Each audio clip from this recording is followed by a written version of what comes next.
Timotius pukul 3.15 1 Timotius pukul 3.15 Tetapi jika itu tertunda, supaya kamu mengetahui bagaimana seharusnya kamu berjalan di dalam rumah Allah, yaitu jemaat dari Allah yang hidup, tiang penopang dan dasar kebenaran. 1 Timotius pukul 3.15 1 Timotius pukul 3.15 Kekristenan institusional keluarga Allah juga dikenal sebagai gereja, yang menggabungkan seluruh keluarga orang percaya di seluruh dunia. Gereja bukanlah sebuah bangunan atau sebuah institusi. Gereja adalah kumpulan kolektif orang-orang percaya. Sementara bentuk-bentuk institusional yang diasosiasikan dengan perkumpulan umat Kristiani bukanlah gereja, secara individu maupun kolektif. Gereja institusional didirikan untuk memfasilitasi pelayanan di antara keluarga Allah, seperti di dalam keluarga itu sendiri. Anda dibesarkan di sebuah rumah yang Anda sebut rumah. Tapi sebenarnya bukan bangunan itu sendiri, tetapi hubungan keluarga yang membentuk rumah. Begitu juga di gereja. Orang percaya tidak pergi ke gereja, mereka secara kolektif adalah gereja. Sementara seluruh komunitas Kristen adalah keluarga Allah yang diperintahkan untuk dicintai oleh orang Kristen, namun dalam memenuhi kebutuhan komunitas Kristen, ada banyak aspek yang secara praktis hanya dapat dicapai dalam kelompok yang lebih kecil. Bahkan Yesus, ketika menjalankan pelayanan publik, juga membatasi beberapa pelayanannya pada kelompok yang lebih kecil, seperti 12 rasulnya. Gereja institusional adalah tempat di mana kelompok-kelompok kecil orang percaya berkumpul untuk tujuan membangun, seperti yang dijelaskan dalam Efesus 4:11-16. Jika ini adalah di mana orang Kristen telah memilih untuk bertemu, maka seseorang mungkin lalai dalam tugas mereka untuk mencintai orang Kristen lain jika mereka memilih untuk tidak terlibat di sana.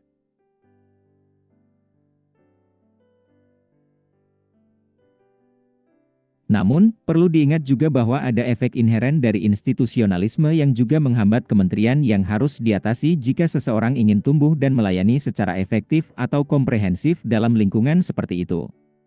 Jadi, dalam semacam gaya Matius 23, izinkan saya menyebutkan beberapa perangkap kekristenan institusional yang harus dihindari. Menghindari jebakan institusionalisme misalnya, merupakan efek inheren institusionalisme bahwa kelompok-kelompok semacam itu melebih-lebihkan beberapa gagasan atau kegiatan yang mereka anggap unik bagi kelompok mereka, sehingga menganggap diri mereka lebih unggul dari semua kelompok Kristen lainnya.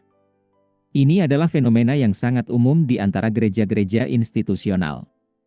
Jadi, untuk mempertahankan denominasi seperti itu, mereka pada akhirnya akan menjadikan dogma manusia sebagai dasar keanggotaan atau keterlibatan dalam gereja mereka, atau mereka akan menganggap pandangan pemimpin institusional mereka tidak dapat salah.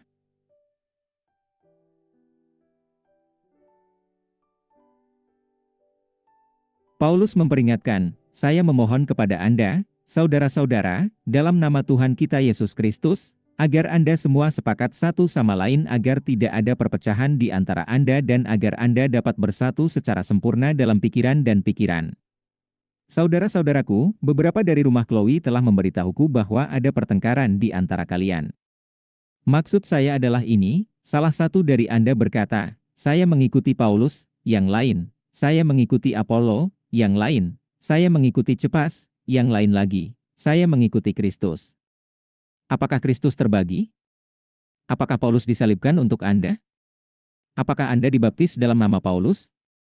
1 Korintus 1:10-13 Denominasionalisme secara inheren bersifat memecah belah, membutuhkan persatuan di seputar pandangan kepemimpinan institusional, dan objek kesatuan ini cenderung pada bentuk dan program serta interpretasi elit institusional. Tapi kesatuan Kristen bersatu di sekitar Kristus, seperti yang didefinisikan dalam Alkitab. Institusionalisme cenderung mengembangkan mentalitas, gereja kami versus gereja Anda, dalam komunitas Kristen. Tetapi Alkitab mengajarkan bahwa kita harus melihat semua orang percaya sebagai bagian dari satu keluarga. Ketika menjawab pertanyaan tentang iman, orang-orang dengan iman yang dilembagakan cenderung menjawab seperti, "Anda harus bertanya kepada pendeta saya apa yang saya percaya tentang ini," atau merujuk pada pandangan teolog pasca biblika denominasi Anda. Sedangkan iman Alkitabiah adalah satu di mana pertama-tama orang mengerti apa yang dia yakini, dan dia secara pribadi yakin akan hal itu, isinya adalah apa yang sebenarnya dikatakan Alkitab.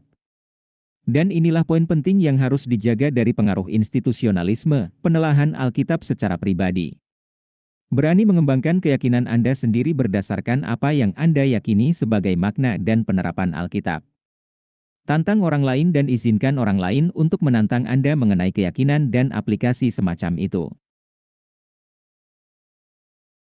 Poin penting lainnya adalah untuk diingat bahwa tujuan Anda adalah untuk mengasihi saudara-saudara dengan memenuhi kebutuhan mereka, sementara juga mengizinkan mereka untuk melayani Anda untuk membangun Anda.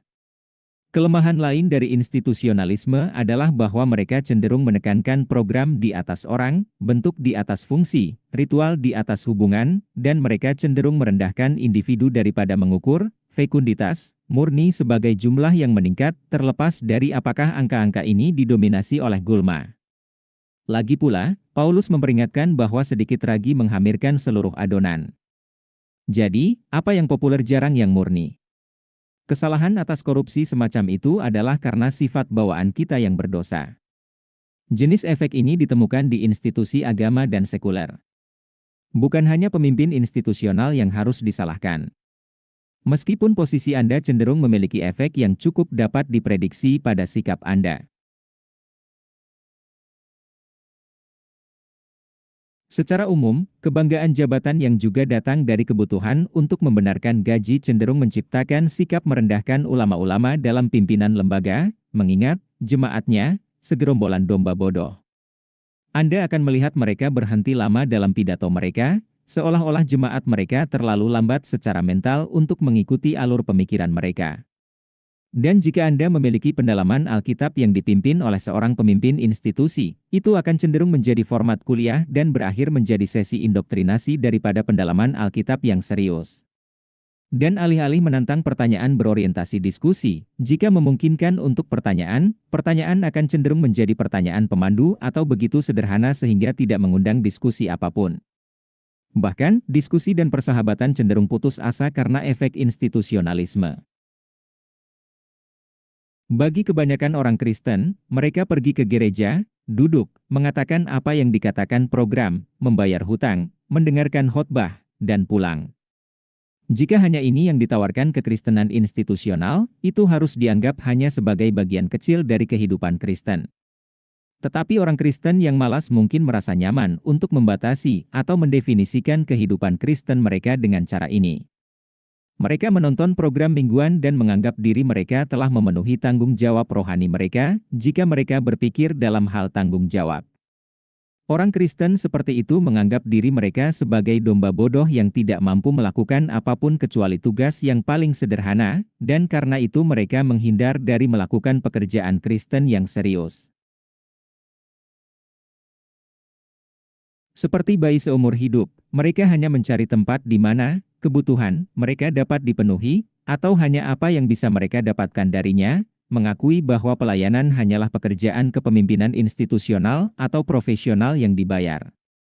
Saling membangun dalam lingkungan kelembagaan Anda harus diteguhkan dan mencintai orang lain terlepas dari kekurangan lingkungan. Pelajaran Alkitab pribadi, pengabdian pada doa, dan keterlibatan dalam kelompok kecil pelajaran Alkitab atau kelompok pemuridan pribadi cenderung menjadi sumber peneguhan dan pelayanan terbesar. Satu hal ini berarti bahwa waktu Anda dengan orang Kristen lainnya tidak boleh terbatas pada pergi ke gereja. Bahkan, jika masalahnya adalah waktu, lebih baik berhenti dari pelayanan gereja dan terlibat dalam studi Alkitab pribadi dan kelompok atau pemuridan pribadi. Ingat tujuannya. Fungsi di atas bentuk. Hubungan di atas ritual. Orang-orang tentang program. Mempersembahkan tubuhmu sebagai korban yang hidup, suci dan berkenan kepada Tuhan, ini adalah tindakan penyembahan spiritualmu. Roma 12:1 Dan jangan meremehkan pengaruh dari mengkomunikasikan keyakinan pribadi dalam kelompok-kelompok kecil, atau menjalani kehidupan yang saleh, melakukan hal-hal yang benar dan tidak berbuat dosa.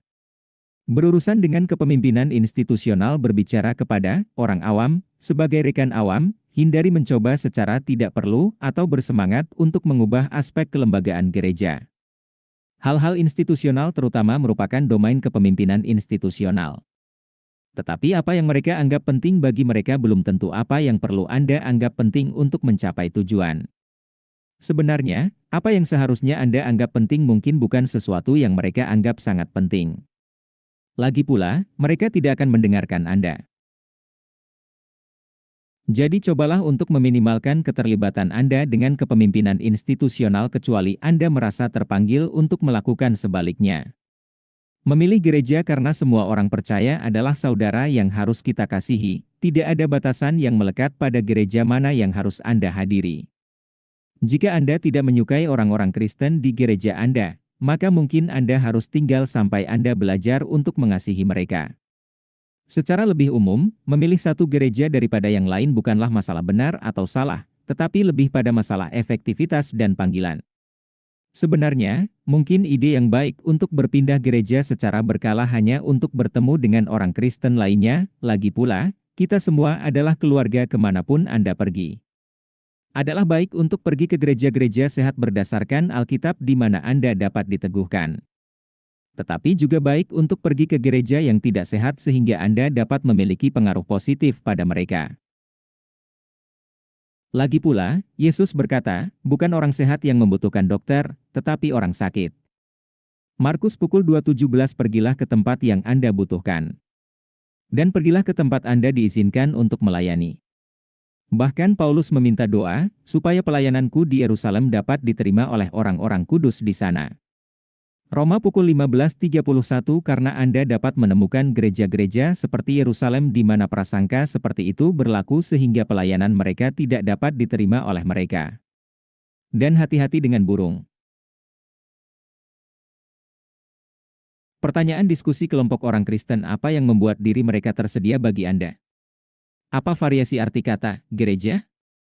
Apa tujuan bertemu dengan orang Kristen lainnya? Apa yang Anda cari di gereja institusional? Dalam lingkungan kelembagaan seperti apa Anda paling baik menjadi dewasa di dalam Kristus dan melayani secara efektif? Kesempatan apa yang tersedia di gereja Anda? Apa yang unik, menonjol, atau berbeda dari gereja yang Anda hadiri dibandingkan dengan gereja lain? Apa saja kerugian yang umumnya melekat pada kelompok yang dilembagakan? Apa cara yang tepat untuk mencapai kesatuan dalam komunitas Kristen?